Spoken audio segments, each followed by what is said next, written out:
Welcome to the 17th Flashback. This video introduces some of the best films about LGBT community.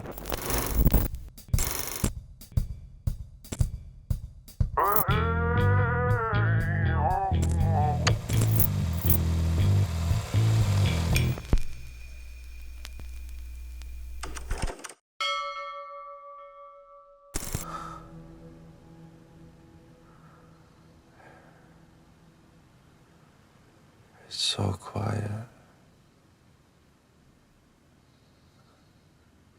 I never could stand how quiet this place was. The film explores a few days in the life of Adam, a screenwriter. During this time, Adam revisits his childhood home, where he reconnects with his parents and an old friend from his youth. He also meets his neighbor, a young gay man. The movie is directed by Andrew Hay and features performances by Andrew Scott, Paul Mescal, Jamie Bell, and Claire Foy. With a runtime of 1 hour and 45 minutes, the film blends family, fantasy, and romance genres. It is suitable for teenagers aged 15 and older, and is an excellent choice for discerning film enthusiasts and the LGBT community or anyone drawn to such stories. Ich hab da nichts miteinander verloren. Wir machen doch nicht, wir reden nur. Auf Mann. Stehen bleiben. Stehen bleiben. Ab jetzt Hochverbot. Beweg dich. Leg dich! After World War II, Hans is forced to serve the remainder of his sentence, half of which he spent in Nazi labor camps. This time, he is imprisoned in West Germany for actions considered criminal both during the Nazi era and in post-war Germany, namely homosexuality. In this non-linear narrative, we follow Hans's struggles across several decades due to his sexual orientation. Despite the hardships, Hans never expresses regret for his identity or his actions, staying true to himself throughout. Directed by Sebastian Meise, the film stars Franz Rogowski, Georg Friedrich, Anton von Lucke, and Thomas Prenn. With a runtime of 1 hour and 56 minutes, this drama is thought-provoking and impactful. However, it is not a family-friendly film and is best suited for mature audiences and cinephiles. Elio, Oliver. Oliver, Elio. How you doing? Nice to meet you, Elio. You must be exhausted. A little bit. Come. Can I bring your things up to your room? Sure, yeah. My room? Follow him. You're very welcome here. See, our home is your home. Call Me By Your Name follows 17-year-old Elio, who spends a summer in northern Italy with his family. During this time, he meets Oliver, a 24-year-old American academic and one of his father's students. Over the course of the summer, Elio and Oliver develop unspoken feelings for each other, exploring their identities and discovering a romantic connection. Elio's family provides a supportive environment, demonstrating deep understanding of their son's emotions. Directed by Luca Guadagnino, the film stars Timothée Chalamet, Armie Hammer, Michael Stuhlbarg, Amira Kassar, and Victor Garber. The runtime is 2 hours and 12 minutes. While not family-oriented, this is a beautiful and poignant film for discerning audiences and specific viewers.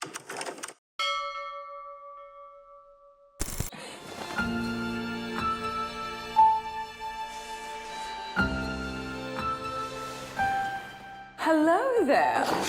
We're going to call you Lily. Gerda Wegener asks her husband to pose as a female model for her painting. This seemingly simple act reveals her husband's hidden femininity and gender identity. The film is based on the true story of Lily Elbe, a Danish artist assigned male at birth. After realizing her identity as a woman, Lily became the first person in history to undergo gender reassignment surgery. Tragically, she passed away from complications after her fourth operation. Directed by Tom Hooper, the film stars Eddie Redmayne, Alicia Vikander, Ben Whishaw, Sebastian Koch, and Amber Heard. With an approximate runtime of 2 hours, this biographical drama is both inspiring and emotional.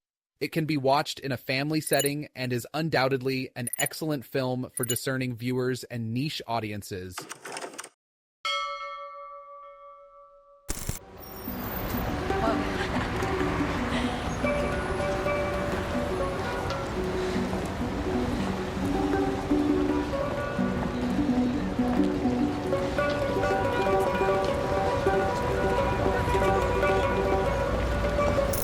Adele, a 15-year-old girl, becomes acquainted with a classmate, and they begin to explore their emotions together. This experience leads her to discover her feelings for the same sex, a part of herself she had not fully understood before. Her emotional journey introduces her to Emma, an older art student, and they form a meaningful connection. While their story could have been a simple romantic tale between two people, it becomes more significant because it portrays a relationship between two women. In my view, the film has immense value for its portrayal of a same-sex relationship, helping to break down taboos about LGBTQ+ identities. However, the narrative itself may not be as captivating beyond its representation of this theme. The film is directed by Abdelatif Kechiche and stars Léa Seydoux and Adele Exarchopoulos. With a runtime of 2 hours and 30 minutes, the film is rated 18+ and is not suitable for younger audiences. It is considered intense and is intended for a specific audience who will appreciate its deeper themes. His extraordinary story, The Naked Civil Servant, which was broadcast last night, has been described as the triumph of the resolute individual against the faceless multitude. He is Mr. Quentin Crisp. Quentin Crisp, known for his witty and distinct British humor, became an influential figure within the gay community, especially in America. His life experiences spanned from being an artist model to an autobiographical writer and performer, sharing his personal journey through critique and humor. In this film, we get a glimpse into Crisp's life, which was filled with both adventure and controversy. Directed by Richard Laxton, John Hurt portrays Quentin Crisp. The film is a concise biographical drama with a runtime of 1 hour and 15 minutes. It is suitable for older teenagers, 15 or 16 years and up, and is ideal for those interested in LGBTQ+ stories or unique personal histories.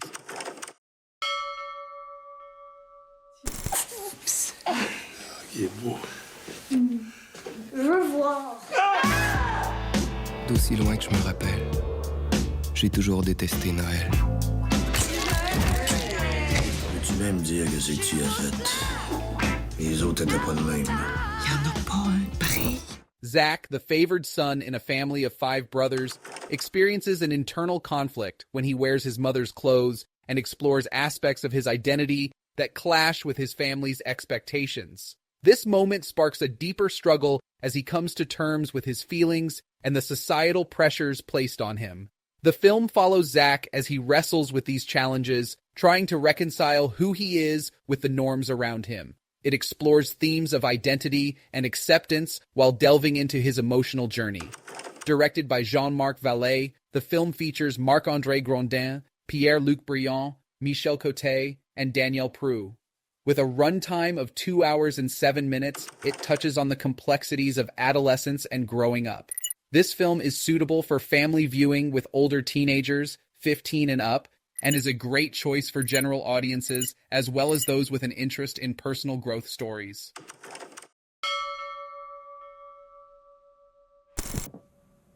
Late at night, I would listen to the voices of the American masters. Tony Tennille, Debbie Boone, Anne Murray, who was actually a Canadian, working in the American idiom. And then there were the crypto, homo, rockers, Lou Reed, Iggy Pop, David Bowie, who was actually an idiom. Hansel, a young boy, later adopts the name of his mother, Hedwig, or Hedwig. As an adult, he moves to America with an American soldier from East Germany, eventually marrying this soldier. However, after a while, he separates from his partner and, in an attempt to heal the pain of the breakup, turns to his lifelong passion, music. He forms an unknown rock band. Hedwig, in her adventurous life, performs in various small venues like clubs and restaurants, though her performances go unnoticed. She tells the story of her life through the lyrics of her songs. Her music's value becomes clear when one of her fans steals her songs, leading her to unexpected fame. The film is directed by John Cameron Mitchell, who also portrays Hedwig, alongside Michael Pitt and Miriam Shore. With a runtime of 1 hour and 32 minutes, it falls under the musical genre and is suitable for audiences 18 and older. In my opinion, the film is an excellent musical, though it is aimed at a specific audience. Mike is a young man living on the streets and surviving through prostitution, often reflecting on his childhood and his long-lost mother. As Mike battles illness, he meets Scott, a wealthy young man who, like Mike, once led a similar life, but now faces a different future after inheriting his father's wealth. Together, they embark on a journey to find Mike's mother. Directed by Gus Van Sant, the film stars River Phoenix and Keanu Reeves. With a runtime of 1 hour and 42 minutes, it falls into the family drama genre. However, it is not appropriate for family viewing and is better suited to a specific audience. With some leniency, it can be considered a good film.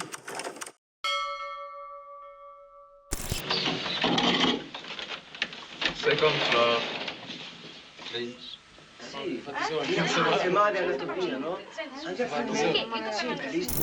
Aschenbach, a composer seeking respite from the harsh criticism of his work, travels to Venice to escape the artistic community. There, he stays at a hotel and becomes captivated by a Polish aristocratic family, particularly their son, Tadzio, who strikes him with his grace and charm. Though the two do not speak much, Aschenbach's growing fascination with Tadzio's beauty becomes central to his life. This film, directed by Luchino Visconti, is based on a story by Thomas Mann. It has a runtime of 2 hours and 10 minutes and is a historical drama. The film can be watched by teenagers 15 and older in a family setting. It is a must-watch for discerning film enthusiasts and those who appreciate classic cinema and literature. And now, in the final section of this video, we come to the segment Jumping Popcorn, where I will introduce 7 films to you.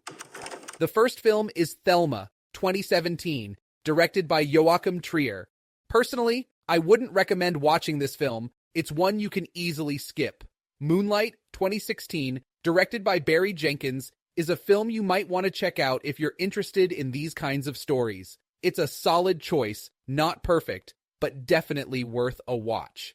Carol, 2015, directed by Todd Haynes and starring Cate Blanchett and Rooney Mara, is similar. While it may not stand out as much as others, it's still a decent film and worth considering if you enjoy romantic dramas. Next, we have A Single Man, 2009, directed by Tom Ford, starring Colin Firth and Julianne Moore. This is another average film from Tom Ford. As you may know, he is the founder of the Tom Ford brand, known for cosmetics and fragrances, and has made only a few films. Overall, this one doesn't quite stand out, so it can easily be skipped.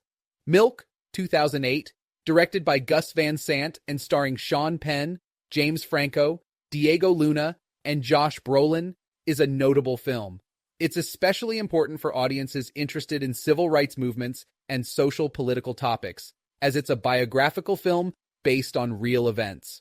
Next, we have Brokeback Mountain, 2005, directed by Ang Lee, and starring Heath Ledger, Jake Gyllenhaal, Anne Hathaway, Anna Faris, and Linda Cardellini. This is the best film on the list, in my opinion. I could have introduced it in the main section. If you haven't seen it, I highly recommend it. It's a truly impactful film. Wong Kar-wai also made Happy Together, 1997.